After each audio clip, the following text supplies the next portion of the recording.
Hello guys. AGI coaching centre के YouTube channel में आप सभी का स्वागत है। आज हम पढ़ेंगे 10th क्लास का टॉपिक बहुपद पॉलिनोमियल। पॉलिनोमियल क्या होते हैं आज उसके बारे में हम लोग समझेंगे और अच्छे तरीके से इस पूरे वीडियो को समझने के लिए आप इस वीडियो को अंत तक ज़रूर देखें बिना स्किप किए। तो हम स्टार्ट करते हैं बहुपद। और यदि आपको इस वीडियो में कोई भी समस्या यदि होती है तो उसको मैं कमेंट बॉक्स में कमेंट अवश्य करें।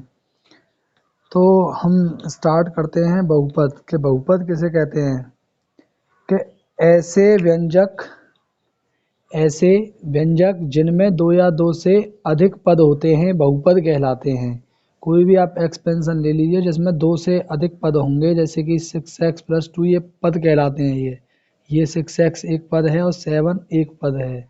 यहाँ पर ऐसे 8y एक पद है, 5x एक पद है और ये 7 एक अलग पद है। तो जिसमें दो या दो से अधिक, ये एक और दो, ये दो पद हैं। इसमें ये प्लस या माइनस कुछ भी हो रहा हो, ठीक है, ये मल्टीप्लाई या डिवाइड में नहीं चलेगा। मल्टीप्लाई या डिवाइड का मतलब ये दोनों मल्टीप्लाई में, तो इनको दो पद नहीं कहा जा सकता, ये एक ही पद है।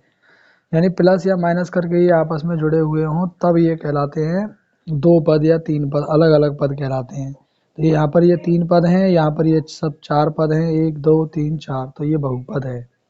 स्टार्ट करते हैं इसके बाद में बहुपद के प्रकार। बहुपद के प्रकार सबसे पहले आता है टाइप्स ऑफ पॉलिनोमियल में एक पदी मोनोमियल। मोनोमियल किन्हें कहते हैं कि ऐसे बहुपद जिनमें केवल एक पद हो, एक पदी कहलाते हैं। जैसे कि x² ax 3x² a² x³ ऐसे ही अब आप कोई भी बड़ा नंबर ले लीजिए, जब तक इसके साथ में कोई प्लस या माइनस करके कोई अन्य पद ना जुड़ा हो तब तक ये एक ही पद कहलाएगा। कोई बच्चा ये कहेगा सर अगर हमने ज़ीरो जोड़ दिया तो ज़ीरो, भाई ऐसे कैसे, ये दो पद नहीं हो सकते, तब भी एक पद ही रहेगा। अगर ये 8 हो जाता तो ये दो पद बन जाता, द्विपदी हो जाता। फिर ये जैसे कि द्विपदी बाइनोमियल के बारे में बताया गया है आगे कि ऐसे बहुपद जिसमें केवल दो पद हों द्विपदी कहलाते हैं। जैसे कि ax+b 5x² + 3x, इसके बाद में a²x⁴n+b आदि और भी एग्जाम्पल आप ले सकते हैं। त्रिपदी ऐसे बहुपद जिनमें केवल तीन पद हों त्रिपदी बहुपद कहलाते हैं, त्रिपदी कहलाते हैं। ठीक है, जैसे कि 3x² + 5x - 7, ये प्लस माइनस के साथ में जो ये तीन पद हैं, इसमें ऐसे इसमें तीन पद हैं। आता है फिर शून्य बहुपद कि यदि किसी बहुपद में सभी पदों के गुणांक शून्य हों, सभी पदों के गुणांक शून्य हों तब शून्य बहुपद कहलाता है। यानी कि 0x + 0y + 0, यानी सभी के जो गुणांक हैं, इनके गुणांक में जो नंबर हैं ये सब क्या होने चाहिए, ज़ीरो। अगर ये सब ज़ीरो हैं तो ये शून्य बहुपद ही कहलाएगा, ये शून्य ही तो है। अब आता है बहुपद की घात, पावर ऑफ पॉलिनोमियल कि चर x के बहुपद f(x) में x की उच्चतम घात को बहुपद की घात कहते हैं। जैसे कि देखिए आपको एक बहुपद दिया गया है, इसमें बहुत सारे पद हैं, पाँच, दो से तो अधिक ही है, 5 पद हैं इसके अंदर। तो इसमें ये बहुपद हमें दे दिया गया है, इसमें जो चर है x, जो चर है x, चर अचर तो जानते ही होंगे, 9th क्लास में पढ़ रखा है सबने, ठीक है, कांस्टेंट और वेरिएबल जिन्हें कहते हैं। तो यहाँ पर x की जो पावर है अधिकतम, सबसे ज़्यादा जो पावर है वो कितनी है, 5। तो यहाँ पर जो बहुपद f(x) की जो घात कहलाएगी वो 5 कहलाएगी। तो ये इसका आंसर हो गया। ऐसे ही आप क्वेश्चंस में भी करेंगे आगे। फिर है नियतांक बहुपद। नियतांक बहुपद कांस्टेंट पॉलिनोमियल कौन से होते हैं कि शून्य घात वाला बहुपद नियतांक बहुपद या अचर बहुपद कहलाता है। शून्य घात से मतलब है कि इसके साथ में जो कोई भी चर रहा है उस चर की घात अगर शून्य है, क्योंकि किसी की पावर अगर 0 होती है तो उसकी वैल्यू 1 होती है। अब मैंने 7 के मल्टीप्लाई में x की पावर 0 लिख दिया, यानी कि x 7 × 1, यानी कि ये 7 ही रहेगा। यानी चर की घात क्या होनी चाहिए, 0 होती है, अचर बहुपद कहलाता है।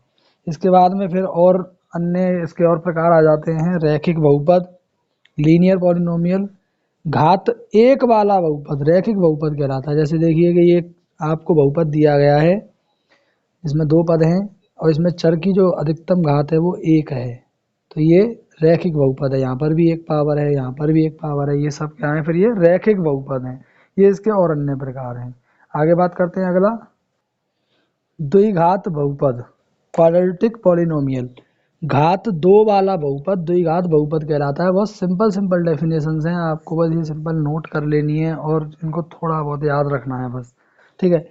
तो जैसे कि 2 घात वाला बहुपद द्विघात बहुपद कहलाता है। ये एक बहुपद लिख दिया और इसमें जो चर है इसकी अधिकतम घात 2 है, इसलिए इसे हम द्विघात बहुपद कहेंगे। ये भी एक द्विघात बहुपद है, बहुपद है ये, 2 पद हैं इसमें, तो ये बहुपद है। 2 या 2 से अधिक पद वाले को बहुपद कहते हैं। यहाँ पर इसकी घात कितनी है, 2, तो इसलिए इसे कहेंगे द्विघात बहुपद। फिर है त्रिघात बहुपद, क्यूबिक पॉलिनोमियल। घात 3 वाला बहुपद त्रिघात बहुपद कहलाता है। जैसे कि आपको एक बहुपद लिख दिया और इसमें अधिकतम घात इसकी 3 है, कम से कम आप कुछ भी लिखते रहिए, ठीक है। आगे आता है फिर बीजीय व्यंजक, एल्जेब्रिक एक्सपेंशन किसे कहते हैं, कि कुछ निश्चित चर तथा अचर राशियों के योग, अंतर, गुणन, भाग इत्यादि के संयोग से बने पद को बीजीय व्यंजक कहते हैं। देखिए मैंने ये थोड़ा सा जोड़ घटा या गुणा करके मैंने जो नंबर बनाए हैं, देखिए एक्स क्यूब में से माइनस किया है 6x स्क्वायर, 6x का मतलब यहाँ पर इनमें मल्टीप्लाई है, प्लस के से x प्लस 9, ये एक बहुपद हमने लिखा है, ठीक है। इनका जो संयोग होता है, यानी कि या तो योग, अंतर, गुणन, भाग कुछ भी करके आप इनका एक संयोग करके जो एक सिस्टम बना करके देते हैं, वो क्या कहलाता है हमारे लिए, व्यंजक कहलाता है। ये एक व्यंजक है, ठीक है। ऐसे ही अगला है 4x प्लस 3 आदि, ऐसे ही और भी एग्जाम्पल आप ले सकते हैं। अब बात आती है सबसे ज़्यादा इम्पोर्टेंट कि किसी भी बहुपद को बहुपद होने के लिए क्या शर्तें हैं। कोई भी बहुपद या फिर कोई भी व्यंजक बहुपद कब होगा, तो उसमें सबसे पहली शर्त यह है कि चर राशि का घातांक एक धनात्मक पूर्णांक होना चाहिए। यानी चर कोई भी आप ले रहे हैं, एक्स वाई जेड कुछ भी, उसकी जो पावर होनी चाहिए वो कैसी होनी चाहिए, एक धनात्मक पूर्णांक होनी चाहिए। धनात्मक पूर्णांक कौन सी होती है, 1 2 3 4 5 6 7 8 9 10 कुछ इस प्रकार से। प्लस में होनी चाहिए, कोई भी पावर ऐसी ना हो कि एक्स की पावर 5/3, ठीक है ना, यानी पूर्णांक होना चाहिए, प्लस का नंबर 1 2 3 4 5 6 7 8 9 ऐसा होना चाहिए। पदों की संख्या निश्चित होनी चाहिए, ऐसा ना हो कि अनिश्चित काल तक के लिए चल रहा हो। जैसे कि a1 x की पावर n, a2 x की पावर n-1 ऐसे डॉट डॉट करके चलता जा रहा हो बहुत आगे तक, तो ये ऐसे ये बहुपद नहीं होगा। और फिर तीसरी शर्त है कि प्रत्येक पद में चर का जो गुणांक है वह वास्तविक संख्या होनी चाहिए।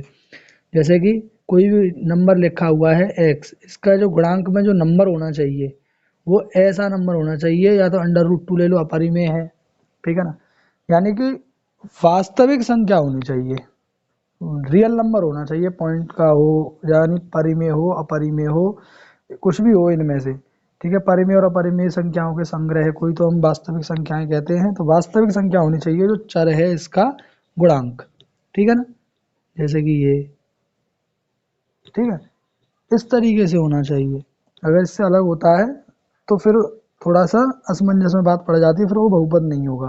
जैसे आपसे अगर वो पूछता है कि क्या यह एक बहुपद है, तो ये एक बहुपद नहीं है, क्योंकि इसकी पावर कैसी है, एक धनात्मक पूर्णांक नहीं है। और अगर आपसे पूछा जाता है y प्लस 1/y, क्या ये एक बहुपद है, तो आप कहेंगे सर इसमें 2 पद तो हैं तो बहुपद होना चाहिए, लेकिन नहीं होगा ना।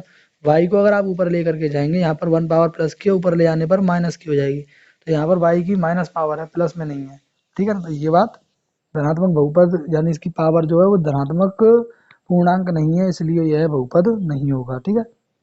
फिर आता है इम्पोर्टेंट, बहुपद का मान, जो कि आपने 9th क्लास में भी निकाला है सही तरीके से।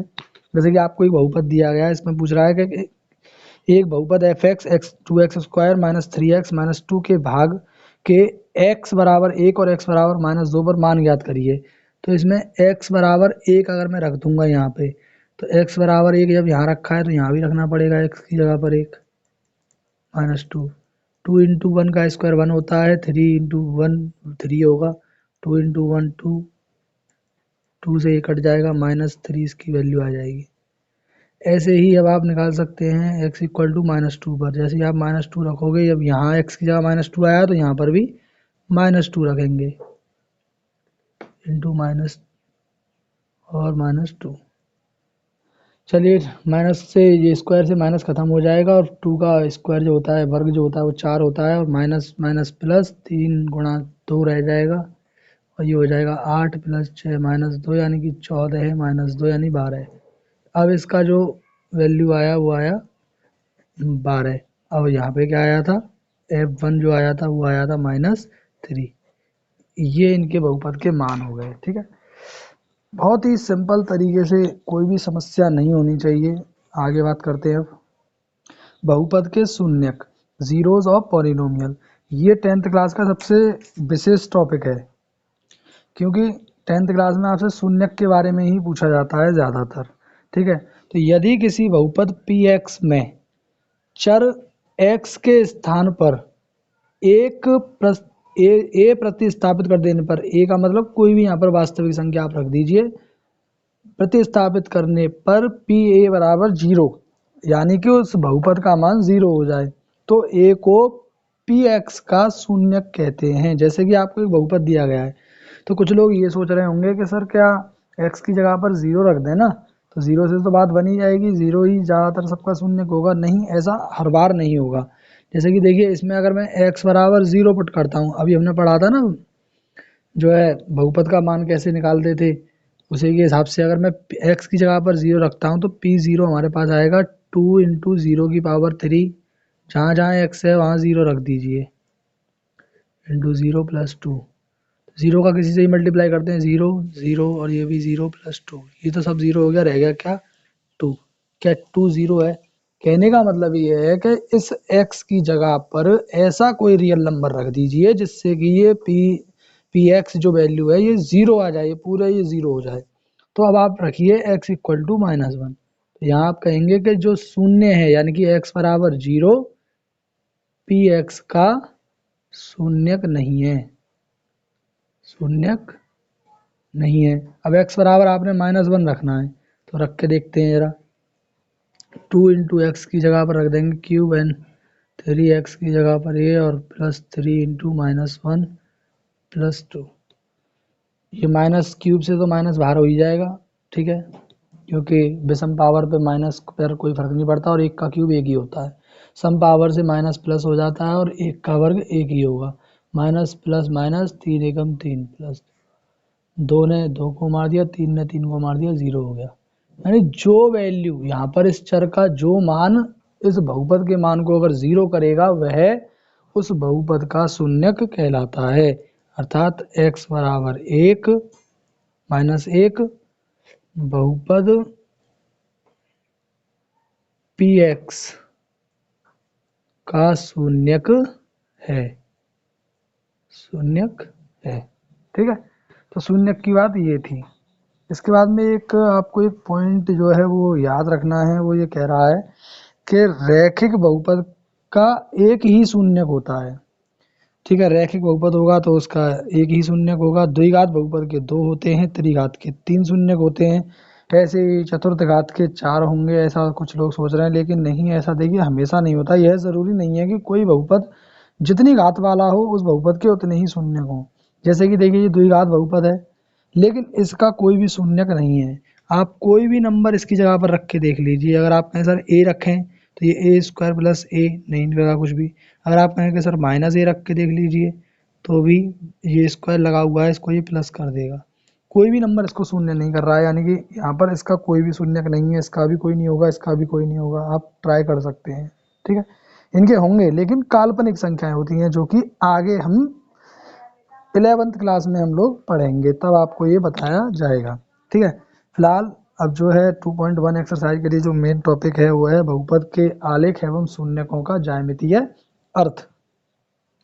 तो बहुपद के आलेख एवं शून्यकों का ज्यामितीय अर्थ, आप कहने का अर्थ ये है, देखिए आप ये बात तो जानते ही हैं कि ये x अक्ष होती है, ये y अक्ष होती है। ठीक है, अगर आपको कोई बहुपद px दिया गया है तो यानी कि x अक्ष की बात है, अगर ये py दिया गया है तो ये y अक्ष पर है। तो ग्राफ से आप कैसे मालूम करेंगे? आलेख से। जैसे मान लीजिए आपको मान लीजिए ऐसे करके ग्राफ दिया गया है ये, तो आपसे पूछा जाए कि इसके कितने शून्यक हैं।